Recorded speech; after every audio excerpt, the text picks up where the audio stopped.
আসসালামু আলাইকুম। আমি আব্দুল্লাহ নাহিয়ান। আজকের ক্লাসে সবাইকে স্বাগতম জানাচ্ছি। তো আজকের ক্লাসে আমরা দেখব যে আমাদের কোডগুলোকে আমরা যে কোড আমরা ব্যবহার করছি সেগুলো ভ্যালিড কিনা, প্রপার ঠিক আছে কিনা। কারণ যদিও আমাদের আউটপুট ঠিক মতোই আসতেছে, যে কোড লিখছি আমরা, তারপর আমাদের চেক করা উচিত যে কোডটা আসলে ভ্যালিড কিনা। তো কীভাবে চেক করব? আমরা অনলাইনে সহজ চেক করতে পারি। আমরা একটু গুগলে চলে যাই, আমরা সার্চ দিব, যেমন HTML ভ্যালিডেশন লিখে সার্চ দিই আমরা, HTML ভ্যালিডেশন, ভ্যালিড বা ভ্যালিডেশন আপনার যা ইচ্ছা সার্চ দেন, সমস্যা নাই। এন্টার দিলাম, দিলে আমাদের প্রথমে লিঙ্ক আসবে W3C মার্কআপ ভ্যালিডেশন সার্ভিস। তো ওই লিঙ্কে আমরা চলে যাবো, ওইখান থেকে আমরা কোডটা ভ্যালিড চেক করবো। তো এটা হচ্ছে আমাদের অফিসিয়াল সাইট। যাওয়ার পরে এখানে তিনটা অপশন আছে। আপনি সরাসরি লিঙ্কটা আপনার ইউআরএলটা বসাতে পারেন, আপনি চাইলে আপনি ফাইলটা আপলোড করতে পারেন, অথবা চাইলে আপনি সরাসরি কোডটা আপনি ইনপুট দিতে পারেন। আমরা সরাসরি কোডটা ইনপুট দিই। তো আমরা প্রথমে শুরু করি আমাদের ইন্ডেক্স থেকে, Ctrl+A দিয়ে আমি কপি করলাম, এখানে পেস্ট করি, তারপর চেকে ক্লিক করব। তো খেয়াল করুন আমাদের একটা ওয়ার্নিং শো করতেছে। তো নর্মালি তার দুইটা এরর শো করে, একটা থেকে এরর আর একটা থেকে ওয়ার্নিং। তো এরর হলে লাল কালার আসে, আর ওয়ার্নিং দিলে এই হলুদের মধ্যে আসে। তো আমাদের সমস্যা কি বলতেছে, ফ্রম লাইন 30। তো লাইন 30 কোনটা? আমি যদি যাই, লাইন 30 বলতে এই যে লাইনটা, এইটা বলতেছে 30 নম্বর লাইন, 30। এইখানে সমস্যা সেকশন। তো কি আছে যে section lacks heading consider using H2 H6। তো খেয়াল করুন আমাদের টপ এরিয়াতে কোনো হেডিংয়ের প্রয়োজন হয় নাই, সবগুলা এয়ার ছিল লিঙ্ক আকারে। তো যেহেতু এখানে সেকশনে একটা শর্ত হচ্ছে গিয়ে আপনাকে অবশ্যই এটা হেডিং ইউজ করা লাগবে মাস্ট, নাহলে সেটা ওয়ার্নিং শো করবে। তো যেহেতু এটা আমাদের কোনো মানে কিছু মানে হেডিং দরকার নাই, আমি সবগুলা ডিপ বসাই দিয়ে দিই, মানে সেকশন জায়গায় জাস্ট ডিপ দিয়ে দিলাম। ডিপ শুরু, ডিপ শেষ। এখন যদি আমি আবার Ctrl+A দিয়ে আমি এইখানে কোডটা আবার পেস্ট করি, দিয়ে চেকে ক্লিক করি, বলতেছেন যে document checking completed, no error, so warning to show. তাহলে আমাদের ইন্ডেক্স পেজটা ঠিক হয়ে গেল। তারপরে আমরা এখন শেয়ার যাই অ্যাবাউট পেজে। তো যেহেতু আমাদের এই যে টপ এই যে এখানে ডিপ হবে, আমি ডিপটা আগে বসাই দিয়ে দিই, আর দিয়ে ডিপ শুরু আর শেষ। তারপর চেক করি আর কোথায় এরর আছে কিনা আমাদের অ্যাবাউট পেজে। আমি কোডটা আবার কপি করে নিয়ে আসি, এটা ফেলে দিয়ে আচ্ছা যেখানে হ্যাং হয়ে গেছে আমাদের। আচ্ছা এখন আবার পেস্ট করি, চেকে ক্লিক করি।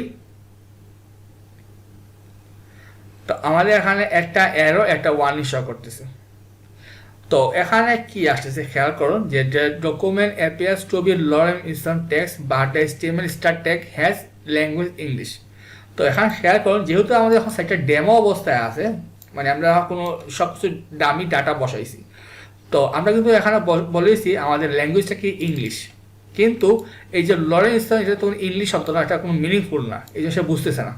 তো যদি আমরা এখানে ইংলিশ ইউজ না করি, তাই ল্যাঙ্গুয়েজ কি ইউজ করবো, জেড অ্যাক্সেস, মানে যে কোনো কিছু বোঝানো হয়েছে এখানে।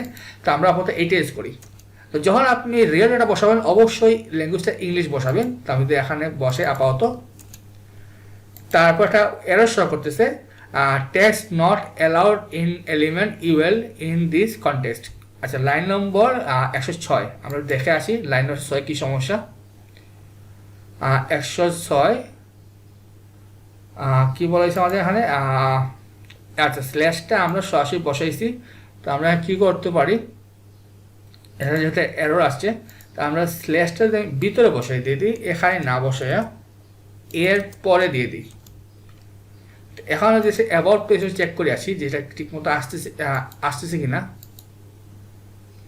সাগল এখন কিন্তু ঠিকই আছে আমাদের এখানে 8টা। আচ্ছা এখানে কি স্পেসটা, এখানে স্পেস দিয়ে দিই, তাহলে আমাদের ডাবল স্পেস হয়ে যাবে। না এখানে দরকার নেই আমার অ্যাবাউটের। আচ্ছা এখন দেখি আমাদের স্পেসটাকে ঠিক আছে কি, আমি দেখা আসার জন্য এটা চেক করতেছিলাম। li স্ল্যাশ, তারপর li, এই li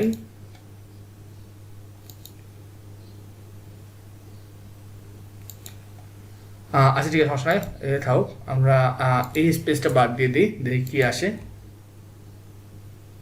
আর সমস্যা নাই, এভাবে থাকুক। আমরা জাস্ট এই কোডটা ঠিক আছে কিনা।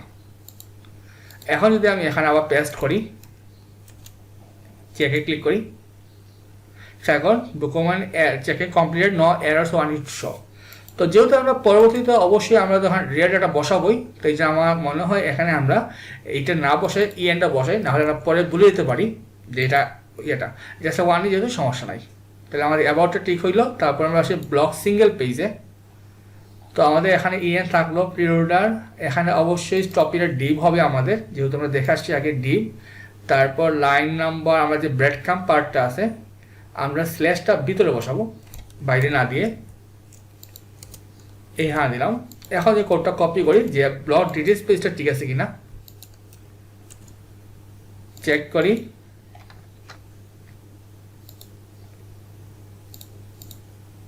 আচ্ছা হ্যাঁ, আচ্ছা আমি পেজটা আবার দিয়ে দিই।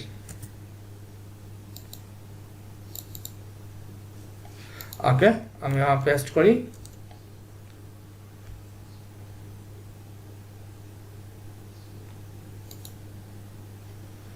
আচ্ছা হ্যাঁ, এররটা চেক করি আমি। যে আমাদের যে ইংলিশটা যেটা ওয়ান এটা আমরা বলছি, আমরা যেহেতু যখন ডেটা রেজ করবো তখন চলে যাবে, যেহেতু এখন এরর নাই, তার আমাদের পেজটা ঠিক আছে। তারপর ব্লক পেজ, তো প্রথম কী ঠিক করবো আমরা, এইটা আমরা ডিপ বসাবো। তারপরে আমাদের ব্রেড কাম্প পার্টে এইটা আমরা ভিতরে বসাবো।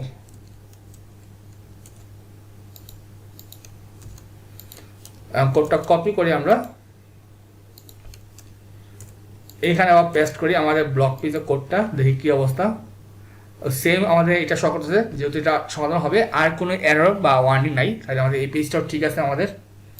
তারপরে চলে যাবো কন্ট্যাক্ট পেজে, এইখানে অবশ্যই ডিভ হবে। তারপরে আমাদের ব্রেড কামের যে স্ল্যাশটা আমরা ভিতরে নিয়ে আসতে হবে, কন্ট্রোল এ দিয়ে কপি করি, এটা ফেলে দিই। তারপরে আবার পেস্ট করি, চেক। তো document error completed, no errors, কারণ আমাদের এই পেজে কোনো লরেন্স কোনো ডাটা সম্পর্ক নাই, এই জন্য সে এখানে প্রপারলি দেখা দিচ্ছে। এই যে আমাকে সকল রিয়েল ডেটা বসানো, আপনি যদি রিয়েল ডেটা বসান বা ইংলিশ বসান তাহলে সমস্যা হবে, যেটা মিনিংফুল। তারপর আমাদের গ্যালারি পেজ, এখানে সেম আমাদের কি হবে, ডিভ শুরু। তারপর আমাদের ব্রেড কাম্প পার্টটা এইটা আমরা কাট করে এখানে ঢুকাবো। তারপর চেক করি সব ঠিক আছে কিনা, আমাদের পেস্ট করলাম, চেক। এই পেজটা আমাদের ফুললি ঠিক আছে, কোনো সমস্যা নাই, কোড প্রপার। তারপর ইন্ডেক্সটা চেক করছি, পোর্টফোলিও পেজ, এখানে কি হবে আমাদের ডিভ। তারপরে ব্রেড কাম্প পার্ট, এই যে স্ল্যাশটা আমরা ভিতরে বসাবো, কন্ট্রোলে কপি করলাম, এগুলো ফেলে দিই। তারপর চেক, আমাদের এই পেজটাও ঠিক আছে, কোডগুলো সবগুলো ভ্যালিড। তারপর সার্ভিসেস পেজ, আমাদের কী হবে, ডিভ। তারপরে আমাদের ব্রেড কাম্পটা এইটা হবে এখানে ভিতরে। এখন কপি করে আমরা আবার পেস্ট করি, চেকে ক্লিক করলাম, তাহলে এই পেজটা আমাদের ঠিক আছে। তাহলে আমাদের সবগুলো HTML ফাইল আমরা বর্তমানে ভ্যালিড। শুধু আমরা যখন রিয়েল ডাটা বসাবো তখন যে আমাদের ইংলিশের যে সমস্যাটা, ল্যাঙ্গুয়েজ EN, এটা ঠিক হয়ে যাবে। এই ছাড়া বাকি সবগুলো ঠিক আছে। তো বাকি রইল আমাদের CSS পার্টটা। তো খেয়াল করুন, আমরা কিন্তু অনেকগুলো প্লাগ ইউজ করছি, আমাদের এগুলো দেখার দরকার নেই। আমরা কোন দুইটা ফাইল ইউজ করছি, স্টাইল আর রেসপন্সিভ, আমাদের কোড ওইটা চেক করবো। আমরা প্রথম জায়গায় আমরা স্টাইলে কপি করলাম। তো এই সাইটটা হচ্ছে গিয়ে আমাদের HTML কোড ভ্যালিড চেক করার জন্য, কিন্তু CSS ভ্যালিড করার জন্য আরেকটা সাইট আছে। আমরা সার্চ দিব CSS ভ্যালিডেশন লিখে, ভ্যালিডেশন সার্চ দিই। তো একই গ্রুপের আরেকটা সাইট আছে ওদেরই, যেটা আমরা HTML চেক করছিলাম, যখন যে সেম লিঙ্কটা, জাস্ট নামটা চেঞ্জ হয়েছে, W3C CSS ভ্যালিডেশন সার্ভিস। আমরা এটা ক্লিক করি। তো এখানে সেম মানে সিস্টেমে দেওয়া আছে যে আপনি চাইলে URLটা পেস্ট করতে পারেন, ফাইল আপলোড করতে পারেন, অথবা ডিরেক্ট ইনপুটও বসাতে পারেন। আমি ইনপুটটা পেস্ট করলাম, দিয়ে আমি চেক করি। তো আমাদের দুইটা এরর শো করতেছে, খেয়াল করুন দুইটা এরর, একটা থেকে 399 আর 681। যেমন padding parts error, margin parts error. আচ্ছা আমরা যাই 399-তে, কন্ট্রোল জি 399। তো খেয়াল করুন আমাদের এই প্যাডিংয়ে মানে আমরা নিছি প্রপার্টি নিছি কিন্তু কোনো ভ্যালু বসা নেই, এই জন্য সেটা এরর শো করতেছে। তারপর কি আছে আমার 681, কন্ট্রোল জি 681। আচ্ছা এখানে আসছে আমাদের, আচ্ছা 681, সরি আমাদের ছিল আচ্ছা আমি যাই আবার স্টাইল, কন্ট্রোল জি 681। 681 আমার কি আছে খেয়াল কর, এই যে মার্জিনটা কিন্তু ব্ল্যাঙ্ক, এই যে সে কাজ করতেছে না।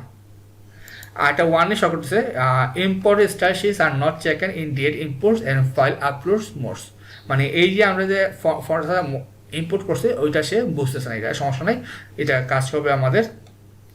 তাই কোডগুলো আবার কপি করলাম, কপি করে আমি এখানে একটু ব্যাক করি, এখানে পেস্ট করি, চেক করলাম। তো কংগ্রেচুলেশনস নো এরর ফাউন্ড। তো আমাদের খেয়াল রাখতে হবে যাতে আমাদের পেজে কোনো রকম এরর শো না করে, এটা মাস্ট খেয়াল করতে হবে।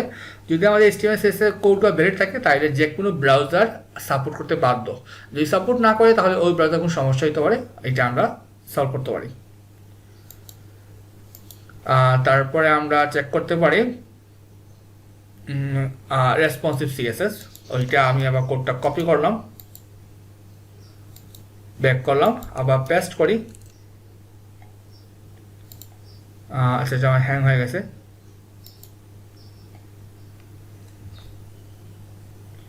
আচ্ছা এখন আবার চেক করি,